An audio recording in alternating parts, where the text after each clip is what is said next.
انگریزوں کے ساتھ میسور کی تیسری جنگ 1605 بمطابق 1790 ہجری میں انگریزوں اور میسور کے سلطنت خداداد کے والی سلطان ٹیپو کے درمیان زبردست معرکہ ہوا۔ اس مرتبہ بھی نظام حیدرآباد اور مراٹھوں کی فوجیں بھی انگریزوں کے ساتھ تھیں۔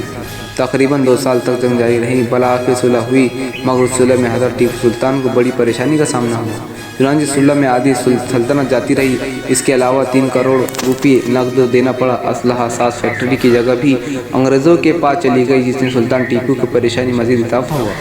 خلافت عثمانی کے پاس سفارت کی روانگی جب ہوئی، سلطان ٹیپو جس طرح محب وطن تھا، اس سے بڑھ کر محب اسلام تھا، اس لیے وسیع ترین اسلامی مفادات کے احتیاط بین المسلمین اس کے زندگی کا نصب العین بن گیا تھا۔ یہی وجہ تھی کہ سلطان نظام حیدرآباد نواب کرناٹک سے ٹکراؤ سے اسے حتی المکان گریز کیا۔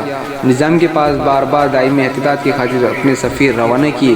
نظام کے نام اس سلسلہ میں اس کے مختلف خطوط سے اندازہ ہوتا ہے کہ اس کے اندر احتجاج اسلامی کے جذبات کس قدر موجود تھے۔ 1784 عیسوی میں نظام کے نام لکھے گئے اپنے ایک خط میں ٹیپو سلطان نے تحریر کیا کہ میں اسلامی سلطنتوں کو ہمیشہ تقویت پہنچانا چاہتا ہوں اور اپنی جان و مال بھی اسلام کی خاطر قربان کرنا چاہتا ہوں، اس لیے ان حالات میں تمام مسلمانوں کو میرے خلاف ہونے کے بجائے میرا ساتھ دینا چاہیے۔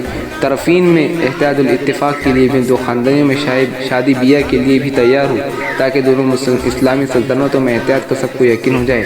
لیکن افسوس کہ ان حکمرانوں کی وجود گردی نے ہمیشہ ان کو ٹیپو کا سیاسی حریف ہی بنا رکھا۔ اپنے ہم وطنوں و ہم مذہبی سلاطین سے مایوس ہو کر اس نے انگریزوں کے خلاف اپنی جنگ میں فرانسیوں سے مدد لی، لیکن ان کے اپنے داخلی مسائل کی وجہ سے ان کی دوستی بھی دیر پا نہیں رہ سکی۔ چنانچہ اس سے پہلے مایوس ہو کر اس نے ہندوستان کے باہر افغانستان، ایران اور خلافت عثمانیہ ترکی کی حکومت سے مغربی سامراج کے خلاف فوجی مدد حاصل کرنے کی حکم دیا۔ وہ خلیفہ روم کا اندیمیہ معلوم کرنے دینی مفادات کے لیے اس کی حکومت میسورہ کا کسی طرح کا سیاسی فوجی معاہدہ مکمل یا ممکن نہیں، مگر افسوس یہ سفارت کا ناکام ثابت ہوئی۔ سلطان ٹیپو اپنے اس سفارتی ناکامی سے مایوس نہیں ہوا، بلکہ اس کے بعد بھی 2 خلیفہ روم کی خدمت میں اپنا سفارتی وفد روانہ کیا۔ آخری وفد فروری 1797 عیسوی کو روانہ کیا گیا تھا، جو ٹیپو کے نام سلطان سلیم کا ایک جوابی خط بھی لے کر واپس ہوا۔ اس خط میں خلیفہ نے ٹیپو کو مشورہ دیا تھا کہ وہ فرانسیوں پر بھروسہ نہ کرے اور انگریزوں سے صلح کر لے۔ ظاہر ہے کہ ٹیپو خلیفہ روم کے اس مشورے کو کیسے قبول کرتا؟ خلیفہ روم کے علاوہ اتحاد المسلمین کے ارادے سے ٹیپو نے ایران کے حاکم کریم خان زندہ اور افغانستان کے حکمران زمان شاہ درانی کے پاس بھی اپنے وفد روانہ کیے۔ ایران سے ان کے دور فرنگی آج تک شرمندہ ہے،